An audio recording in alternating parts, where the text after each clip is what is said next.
And welcome back to Coast. George Norrie with you, along with Nicole and Mike Sebastian, the Dream Team, and we're going to take your calls this hour on Coast to Coast. Nicole, with what you do, what has been the most fascinating aspect of what you do?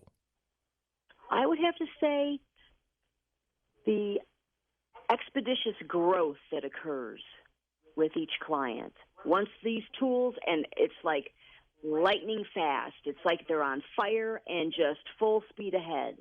The changes that occur, even when they're not trying to change things. It's all of a sudden, I'm smoking less. I'm not arguing as much. I'm not as, don't have so much anger. The changes, that's really what does it, George. Yeah. How about you, Michael? It's probably I would say that if I get it to one word, it's the healing that I notice in people. Doing less drugs, addiction tends to definitely and dramatically decrease. Anxiety goes away, and they look like a new person. So working with them with those kind of tools is really rewarding for me. That's fascinating with what you've been doing. And you've been doing it how many years now, Mike? Been doing it approximately 25 years. It's got to be pretty satisfying knowing that you help people, isn't it? It's my way of giving back, and I notice the give and take in the universe. Whatever I give, I get back, and the more I give, the more I get. So it's a nice reciprocal relationship. All right, let's take some calls. Let's go to Joe in Monterey, California, to get us started. Hey, Joseph, go ahead. Thank you for taking my call, George. Sure, Joe. It's amazing that you use the word hue. It's an open sound, and it's perfect for soul travel. And I think you mentioned soul travel. I think you might have studied a lot from Eckankar, because I went to your site, and you use all the techniques that they use for dreams, and even the dream, the Dear One letter that they use. Which all these things do work. I don't want to say they don't work. The thing is that you should be practicing for a couple hours a day. You'll get beyond Eckankar. That's all I have to say. Oh, and by the way, I have two friends that wrote a book that you might be interested in. They're members of Eckankar. You might even have met them. Thank you for taking my call, George. All right. Nicole, I'll let you react to what Joe just said. Yeah, the good thing, Eckankar is a fabulous path. It moves lightning fast as well. The tools are universal. They're God-giving. Like I mentioned earlier, it doesn't matter one's faith or lack thereof. Even the atheist dreams every night. And that's the beauty of the tools. Eckankar, yes, by all means, everyone should check out that website. And, if they're inclined to do so. But the tools, they're universal. You see a sign. Everyone's had a gut feeling. Everyone's seen a coincidence. And everyone has had a dream. And there you go. And that hue moves things along even quick. And that's in 14 different religions and their sacred book as well. And the Oxford English Dictionary, George, the word hue. How about that? Let's go to Don in Alberta, Canada. Hello, Donald. Go ahead. Hi, George. Hi. Sorry, I got sidetracked with Connie and Michael. The hue has got to be one of the most amazing tools that I've ever stumbled across. I came across it when I was younger, and the first time I tried it was like taking a trip and not leaving the farm. But I think it would be really beneficial for the youth nowadays. I used to do trade shows, and I had overpriced software that was in like the $40,000 range. But I could take a picture of somebody's energy field that I could tell instantly if they weren't connecting with like whatever you want to call it, the light, the God source energy. And so I would give out hue CDs all the time. I would burn them. Oh, that's cool. But they would come back in 3 days, and their energy was so different. It was like you wouldn't even guess it was the same person when I would put them on, because I'd tell them to come back in 2 or 3 days, even if they don't actually do it. But just listening to it when they go to sleep as you go from the conscious to the unconscious state. The one question I have, though, for your guests is, you've had Jonathan Goldman on. Mm-hmm. humming effect. And for some people that to start them out, I recommend his book, and then just doing a simple humming to start out. For some people that might not want to feel comfortable doing the hue. The other thing is you got to keep the back in the neck straight. Don't bend the antenna. And it's pretty amazing. I don't know what else to say about it. All right, thank you, Michael. Your thoughts? Yeah, interesting. Don had some interesting comments, and we have just a quick thought on that. Nicole and I, over a 10-year period, when we started hewing, we went and had Kirlian photography done at a fair for us. For the two of us, we sat together. Normally you sit separately, but we had them do it together. And you could see our aura colors when we started hewing. And then we did it every year, George, for 10 years, kind of like what Don's talking about. And you could see the colors change from different types of orange and purple to more of a golden white type of aura. They came from, you could see the results literally in our auras from hewing over 10 years. It's pretty dramatic, actually. Is there a type of... Go ahead, I was going to say, we actually have a photo of every year with the hue and the changes. I could send it to you. You could even post it on your website. It is fascinating what the hue does. Is there a certain type of hue that you recommend, or can it be any kind of a sign? Well, we always say it's one technique and 4 ways to do it. You can do it out loud, and your own pitch is perfect. You can do it silently. You can spell it, H-U, and you can do the whispering hue, which is more like a hue type of thing. So I would say, it's personal to the user, user-friendly, changes you from the inside out, and your own pitch is perfect. So whatever you're comfortable with, really. What about a tuning fork? Does that make a difference? Well, it's a different way of working with vibrations, and you're familiar with all the tuning fork experiments and everything, but it shows how a vibrational toning technique literally will affect.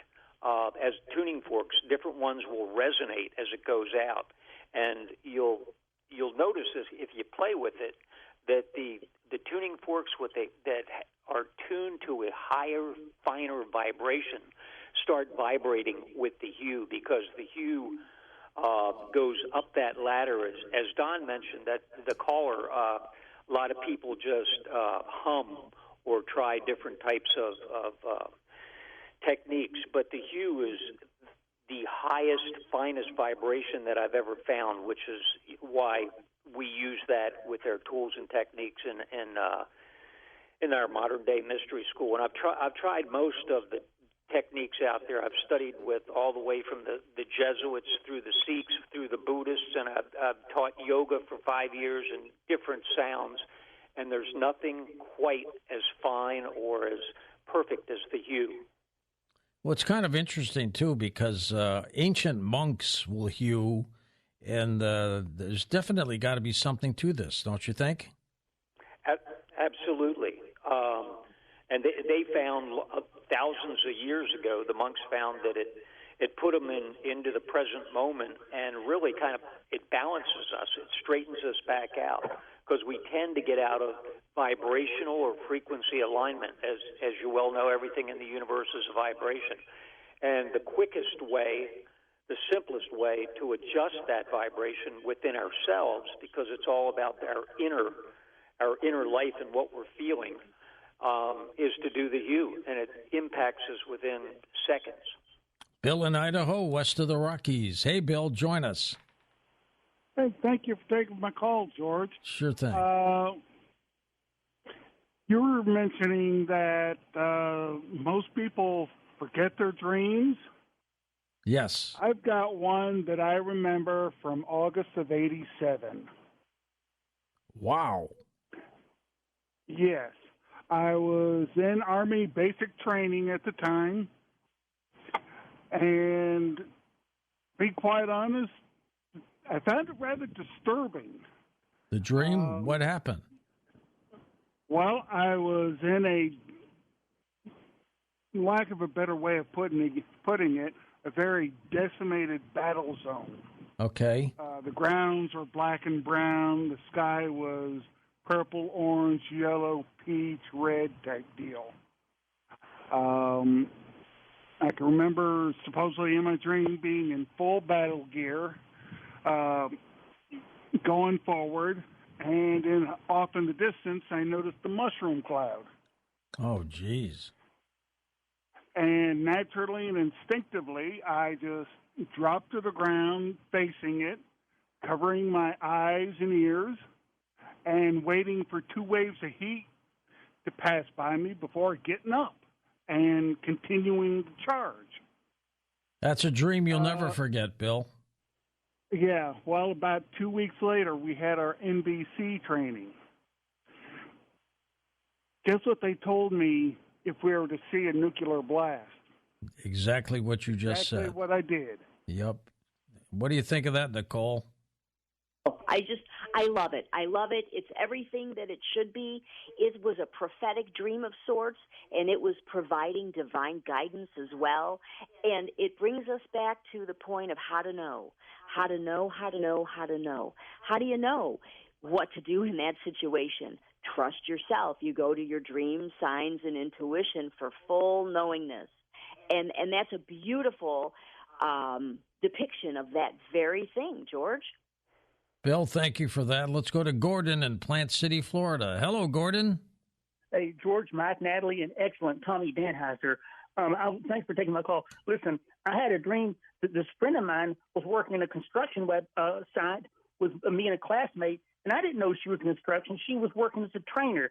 Now, just between me and you, it's a secret. My friend in Georgia, I kind of like her, and she's really the only girl I find attractive. And right before that, I had a dream that we were watching some telephone calls spark real violently, and just a few hours after that call, she blocked me on Facebook because we had a little misunderstanding, and it took months before I got up the courage to use her alternate account to message her and make up. And so I've had a lot of dreams and visions, that have come true. For the sake of time, though, is this the girl, and how do I find out and act upon it? I'm going to give that to you, Nicole. Well, how to know? Once again, here's the cool thing. We mentioned confirmation earlier. And anything that you might receive, some data through the sign, dream, or intuition, you can confirm it. Once again, how do you know? So you can ask again. You can say, before you go to sleep, I want to know, is this the girl? Or should I pursue this? Should I take the next step? And you will be guided ever so perfectly and gently down the path so you make the right choice. You avoid adversity, you don't get burned or blindsided, and you manifest your best destiny, ultimately. Michael, do our dreams ever lie to us? Dreams are pure truth, George. We misinterpret our dreams often, probably more often than not, because we don't spend enough time decoding them and journaling them and jotting the symbols down and figuring out what the meaning is for us. And in some cases, they would seem to lie to us because I've misinterpreted that dream. Interesting take. Michael's with us in Connecticut, east of the Rockies. Hey, Michael, go ahead. Hey, thanks for taking my call, George. Thank you, Mike. I got into Archangel Michael, and he steered me in a direction to buy a book about lucid dreaming. And I got into it a little bit, and I had at least five different dreams where I was able to tell the future. And I'm very interested in the show tonight. The hewing is something that I think might open some more doors for me. So I'm very interested in. I love the show tonight. Nicole, go ahead. Oh, I'm so excited to hear that because, once again, you'll go into full knowingness from your own experimenting with these tools, such as the hue, as you mentioned, and it'll cultivate. It'll turn up the flame. Turns you into a little Jedi Knight. That's what we like to say, like your Jedi Knight self, and it activates your higher self. It taps in to your higher self. It's like your soul connection with God or the universe, whatever you're comfortable with in terms of semantics. It turns up the volume. It increases things, and once you track that data, and you'll see things changing. Like I said, I'm not smoking as much. I want to bring down my methadone dose. I want to come off Suboxone. I'm not as mad. Just like, wow, all these things, even if they weren't even the goal, all these benefits happen. So, when do you feel results when you hew, Nicole? Is it immediate? I have noted it is immediate. We've met a few anti-hewers, let me tell you, but sure enough, eventually they kind of the curiosity gets them, and then they're like, oh my God, why did I wait so long? It's really kind of cool because it happened so fast, and then they were waiting and they missed out on the time, but everything's in its place, so it doesn't really matter. But what if you think your life has got its act together, but you still hew? Then what? Well, you hew for the ongoing harmony. It's like anything, once you're on a diet and you reach the goal, it's like, well, let me have pizza and cake. And it's like moderation and balance, George, and that's the key. And, to keep everything flowing, it's like the good stuff that got us to the good place. It's like then we shouldn't stop doing those things. We should continue in a balanced perspective. So everything keeps rocking and rolling. That's fantastic. Mike, what do you think? I think the hue takes us to the place we want to go. It's kind of like what we were talking about earlier, George, when you mentioned parallel universes. You really want to go to be the best. If I want to go to be the best that I am, I even if my life is balanced and I'm hitting my goals, I keep hewing because it takes me to a new, higher, finer place. And eventually they call me Saint Mike. I like that. You've talked about 6 degrees of separation. We got a minute before the break. What does that mean? 6 degrees of separation is an experiment that they did. Sociologists did it on the sociologists back in the 70s. I even played with that. We did some experiments at a university I was teaching at, and really it simply says that everything is connected. In other words, if we go out 6 degrees, maybe contact 6 different people, we will find somebody who knows George or Mike or Nicole or Lisa, whatever. And that's because of quantum entanglement. Everything is connected. And they always overlook that when they talk about 6 degrees of separation, but they just repeated that experiment recently, like within the last year, and they found that it's valid. Everything is connected, and we always run into what we're looking for after we've contacted different 6 degrees of social events. We're going to come back in a moment with Nicole and Mike Sebastian and take final calls. Their website is linked up at coasttocoastam.com. We make it really easy for you. And welcome back to our final segment. George Norrie here with Nicole and Mike Sebastian. Their website is onesteptherapy.com, all linked up for you at coasttocoastam.com. And Mike, how do you recommend people get a hold of you and Nicole? They can, easiest way to get a hold of us is go to our website, and there's even numbers on there. Then they get our number from that, simply text us, give us a call, send us an email, whatever is easiest for them. Super. And Nicole as well, same thing? Oh, yeah, yes, you bet. Absolutely.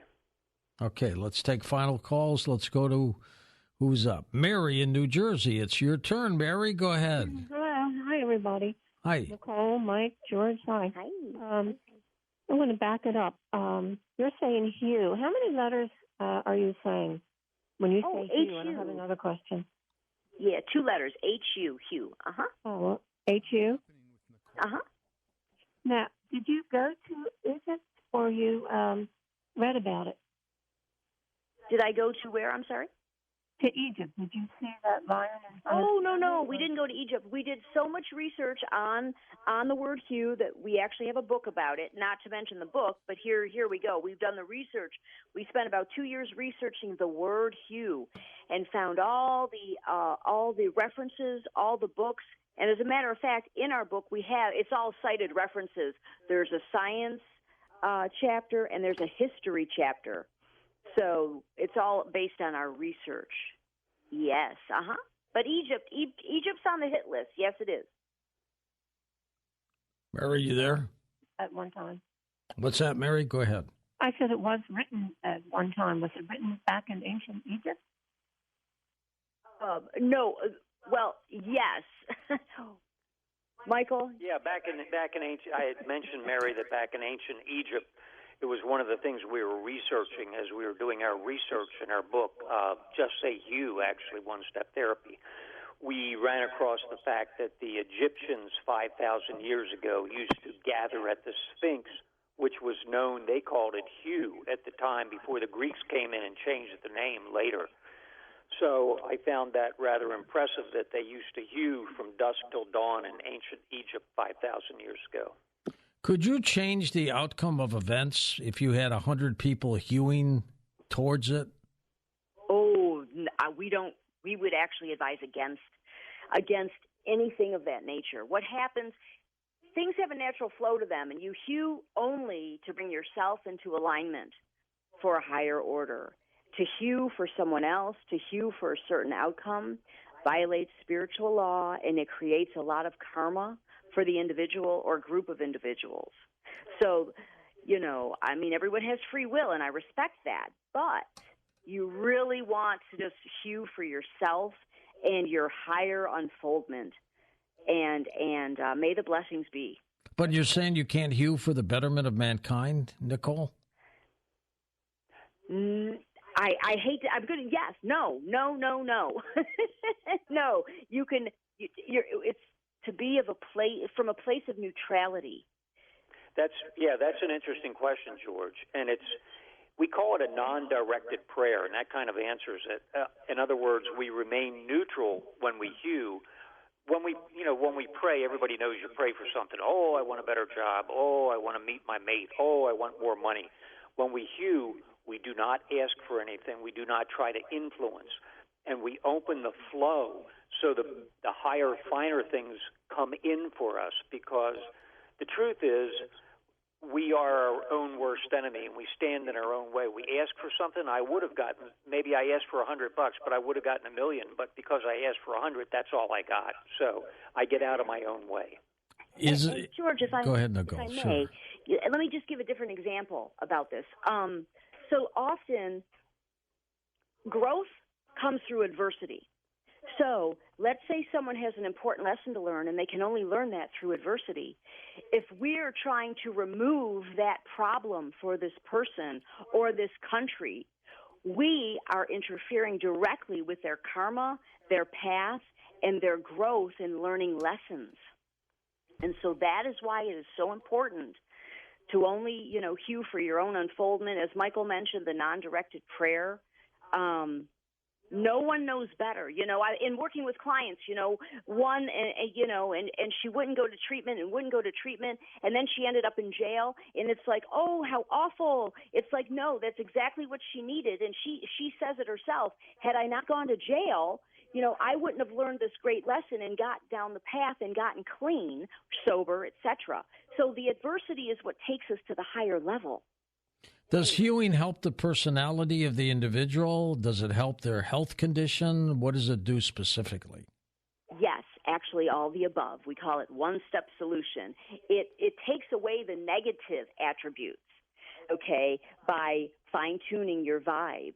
Anything that's of disharmony is based on vibes and quantum physics. You have your cells, your central nervous system, the cells, the subatomic particles, and this is what we are made of.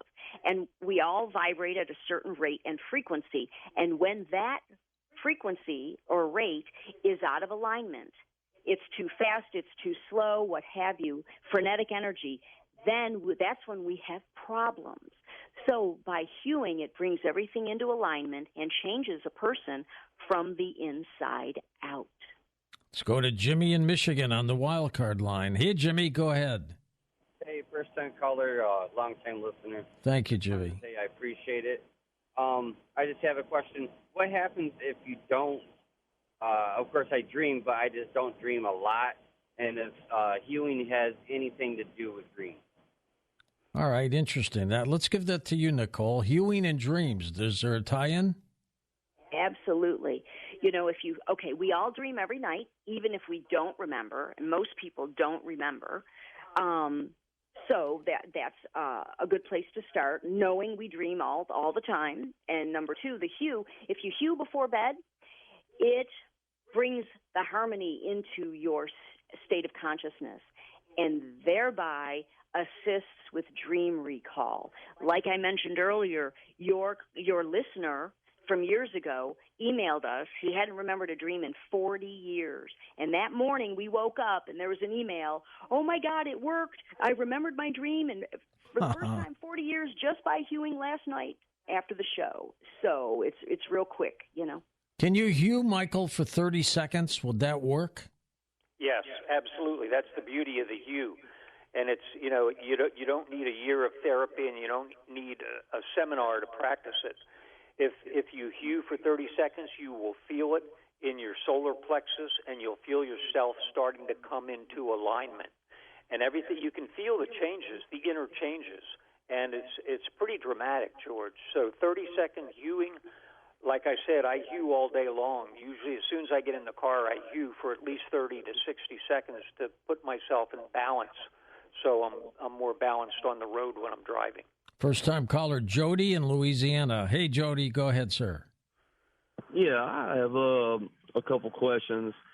I have had sleep paralysis since I was about 5 years old. I'm 35 now, where my body is completely tied down where I'm sleeping. I can visually see everything, and like out of the corner comes a black shadow, and it comes over me and holds me down to the bed.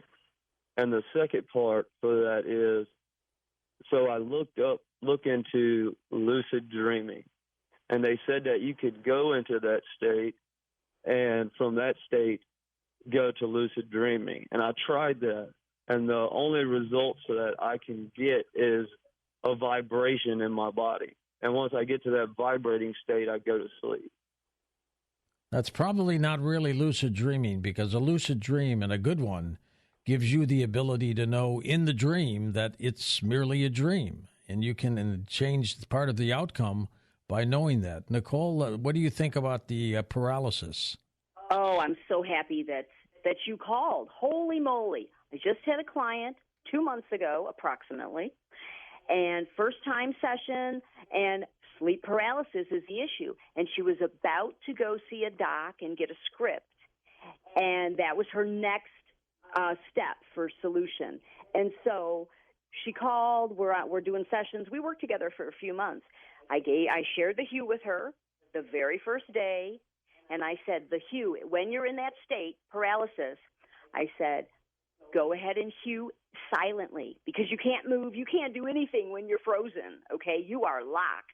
And so I said, go ahead and think of the hue. Think of the words hue. Think of the word hue.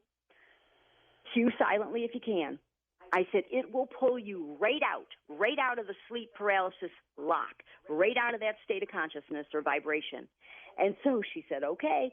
And the very next time we talked, we were doing 2 sessions a week. She said, Nicole, it happened that next night, and the hue pulled me out, and then we worked together for 2 months. She had never had another sleep paralysis event, and she had a total of 2 while we were working together, and it pulled her out each time. So, Jody, my friend, please use that if you would like, and it will pull you right out instantaneously. And you find, Michael, that you have to hue every day? You can't do it once a week? Well, it's like anything else, George. If you go to the foul line, you want to shoot 8 out of 10. You better do it every day, or you're going to be hitting 1 out of 10 if you're lucky. Hewing, life has become so negative now. Yes. Because of all of the separation and distraction between things. That if I hue every day now, I feel much more in alignment and balanced. So I would recommend it every day, but if you can't, hue when you can. We call it hue in a pinch, and you'll notice the difference immediately. And I think it'll lead to a better daily habit of doing the hue. Let's go to Chris in North Dakota. I'll get you in before the break. Chris, go ahead. Hey, Chris. George, thank you for taking my call. Sure. listen to you every night. I Thank just had a question on water. I dream a lot about water, still water, then waves, and I'm like in the ocean or near the ocean. So that's all I wanted to. But you're safe, though. You're not drowning or anything like that, right? No. I dream like there's waves near me. Then all of a sudden, there's like the water calms. So I'm just wondering what's the water have to do with dreams and dreaming about water in general. Which one of you wants that one? Michael is chomping at the bit, George. All right, Michael, take it. Water dreams are spiritual dreams, and they're almost like divine guidance dreams. And the fact that you have a lot of water dreams, it's a type of, it's showing you that you are cleansed. It's a way of getting cleansed. In the dream, every night when we dream, because of rapid eye movement, left to right, it shifts brain activity from left to right brain to left brain, and it also cleanses us. And that's why you have the visualizations in your dream of large bodies of water and waves and feeling it. It's a very, very higher state of cleansing and dreaming all at once. Nicole, what's new with you and Mike? Any projects coming up? Yes, we have a few things in development, actually. We have a new show in development. We have a game in development. We have an app in development. And a speaking tour in development. So lots of good stuff on the horizon, George. Well, you let us know when they're all complete so we can talk about it, okay? Absolutely. Michael, thank you for being on the program again. Good luck to everything you do. Thank you, George. It's always fun to be on your show. And Nicole, you as well. Thanks, George. Have a great night. You guys take care. And would you spell out your website, Michael? Yeah, it's onesteptherapy.com. And then and one with a numeral one, right? All one word. Numeral one, step, STEPTHERAPY.com. And the books are still available? Oh, yes. All the books absolutely. are available there. Okay, thank you both. And great guests. Nicole and Mike Sebastian, we call them the Dream Team. We've got a great series of programs for you for the rest of the week, so stick with us. We're going to talk a little bit about your luck tomorrow and also strange things happening in Vegas. What stays in Vegas? Well, you know the saying. For Dan Galante, Tom Danheiser, Lisa Lyon, Lex Lonehood, Sean Ladouceur, Stephanie Smith, Chris Boros, Tim Banal, George Knapp, and Ian Punnett, I'm George Norrie, somewhere out there on Coast to Coast AM. We'll see you on our next edition. Until then, be safe, everyone.